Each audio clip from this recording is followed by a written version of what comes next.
Hello everyone and welcome to this video. Now today I'm going to be doing my favourite albums from each year of the 80s. This is what something Ben Simpson done quite recently. Basically it's like redoing Rock Boy 660's recent contest where we had to choose a decade and then choose our favourite album from each year of that decade. Now for my entry to that contest, I done the 1970s and so did Ben, but recently he put up a video of him showing his favourite albums from each year of the 1980s. So that's exactly what I'm going to do today. So 10 out of 10 for originality today.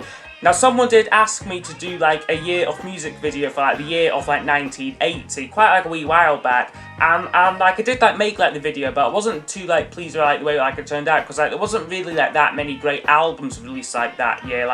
Certainly thinking of ELO, Xanadu's not certainly not the finest moment. Paul Simon, One Trick Pony, McCartney too. They're not really, for me anyway. It was a slightly weaker year, but I certainly know for other people out there, it will probably be one of their favourite years. So anyway, this video is just a little bit of a substitute for that. So anyway, I will now get started with the year of 1980.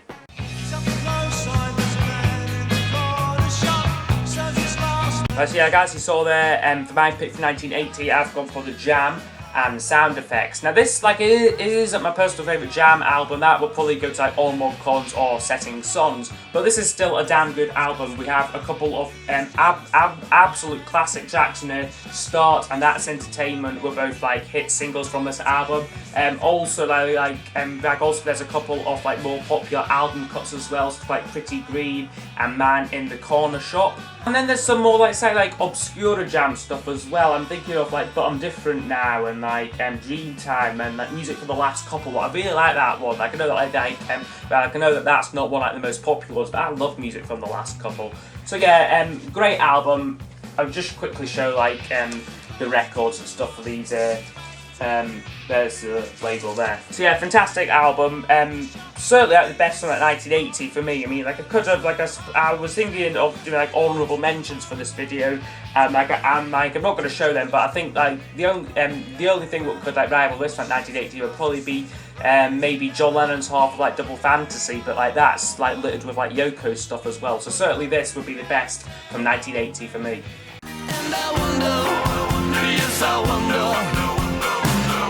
81 now was quite an easy year for me to choose, but because I'm going for ELO and the album Time. This is my personal favourite ELO album. I think it's fantastic. I know it's not as generally popular as Face the Music, A New World Records, Out of the Blue Discovery, those sort of their classic period. This was after Xanadu, and they were kind of starting to fall out of favour with the public. But they all still experimenting a lot on here. They've replaced the string section with synthesizers, and I think the songs are just damn good. And there weren't many hits on it. There was only Hold On Tight was a top 5 hit. But apart from that, the singles what they did release were all pretty much flops by ELO standards. But yeah, this is a fantastic album. Probably not the best album, but certainly my personal favourite. And yeah, for me, best album from 1981. Honourable mention for this year will probably go to Tom Petty's Hard Promises album. I think that's a fantastic album, but for me, it's this one just edges it a little bit.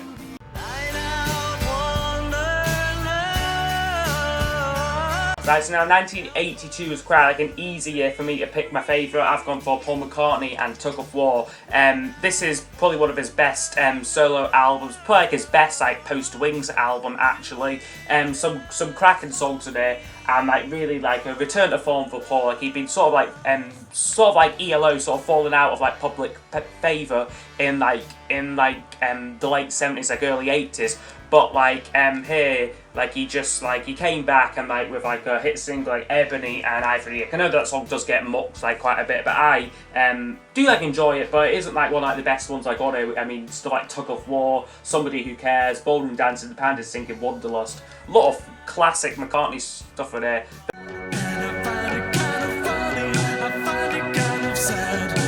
Now for 1983, a relatively new addition to like my vinyl collection, but like I've gone for Tears for Fears and The Hurting, a great album. Recently reviewed this as well, so like if like you want to check that out, please do.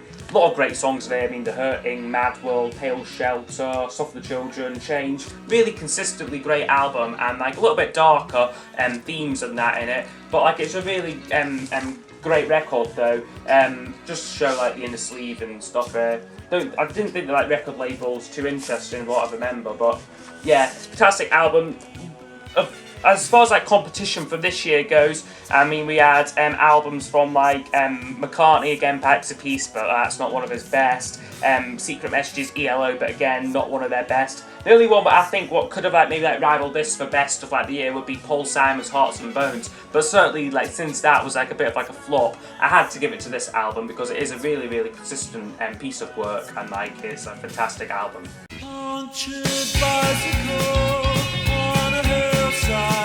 Now, 1984 was one of like the more difficult years for me to pick, but like in like the end, I did go with this one here, the Smiths' Hatful of Hollow. Now, like you might say that like this isn't like a proper album because it is more of like a compilation. You've got like live BBC John Peel sessions, as well as like various B-sides and like singles from like the time. But it is just a great album though. I mean, we do have like a lot of great stuff in it. Like, What Difference Does It Make? This Charming Man, How Soon Is Now is like on this album. And like that's just like the A-sides. Like on like the B-side we have Heaven Knows and Miserable Now and Please Let Me Get What I Want. So yeah, it's a great album. So yeah, like I probably like best of like 1984. As far as competition goes, for me like there wasn't much like else like released this year or like really like caught like my interest. But yeah, a great album, great band. Like really, like I've like got into them like quite a bit. So like I've that's why I like wouldn't be surprised if like I actually done like a proper review of like one of their albums in like the near future. We got to install microwave ovens, custom kitchens. Now we've reached the midpoint like in this video, and like 1985, and like my favourite from that year would be Dire Straits and Brothers in Arms. Now like maybe about like a couple of months back, maybe about sort of like a year ago, maybe 6 months, like I was really big on like Dire Straits. It's sort of like started like if I had like a list of like my favourite bands, it's started to go down a little bit, but they are still fantastic. This is easily the best album. But again, that's quite like an obvious choice for me to pick like the best album like of 85. A lot of great ones on there. So Far Away, Money for Nothing like is on here. Walk of Life, Your Latest Chick. Like those first 4 songs are like all absolute classic tracks. So yeah, great album like for like the most part, and massive seller like as well. Like this was a huge album like when it was like released like on CD as well. Like this was like one like the first like CDs like to be released, and like it sold millions of copies. So yeah, I'm sure like you understand me choosing this one for 85. If you'll be my bodyguard, I can be your lawn. Now, 1986 was like one like the most difficult years for me to pick. Like it was a toss-up between 2 albums, like The Queen Is Dead like by the Smiths, or like this one what I did pick was Paul Simon's Graceland. Just known this for like much longer. It's much more like closer like to like my heart, and like it's like what got me into like Paul Simon and like Simon and Garfunkel and like that. So yeah, like this is like a great album, what I have known for like a very long time.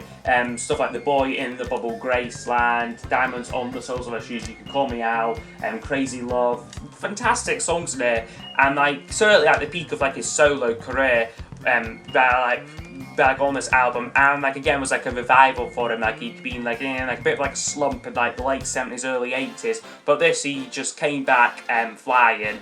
And like he had like this was like a huge hit, and like it wasn't met like without like any controversy, but I think like if anything like that just like propelled it and like made like more popular, like people like wanted to like hear it and like get like a sense like what like it was all about. So yeah, fantastic album, and like I'm sure like you understand like me picking this one here. This is love. Now, 1987 was like the more like easy years for me to pick. Like I've gone for like another like oldie from like the 60s stars, George Harrison and Cloud 9. Again, like another comeback album and like a fantastic album produced by Jeff Lynne of ELO. Some great songs there, like nearly like every single one of it like is fantastic. There's maybe like 2 tracks what I'm not like the biggest fan of on it, but it is very consistent and like certainly like one of like George's best albums. So yeah, fantastic album like in Cloud 9. I'll just quickly show the vinyl and like everything here. So that cover there, In the Sleep here. Great lineup like on this album as well, just off like the talent. I mean, George Harris and where's he there? George Harrison, Elton John, Eric Clapton, Jeff Lynne, Ringo joining in as well like here and there. So yeah, fantastic album. Yeah, and like has like Got My Mind Set on You on it. This Is Love, When We Was Fab were all hit singles for George, as well as like stuff like That's What It Takes, Fish on the Sand, Devil's Radio, Someplace Else. Just like endless great song like after great song like on it. So yeah, Cloud 9 for 1987. I'm so tired of being lonely. 88 was also like an easier year for me to choose. Like I went for another sort of George Harrison like related one, but it is the Wilburys first album, and like frankly like their best album for me. A lot of classic songs in it, and like really just like the ultimate supergroup here. Maybe like a little bit too like dominated by like Bob Dylan like in some aspects. Like he is probably like my least favourite Wilbury.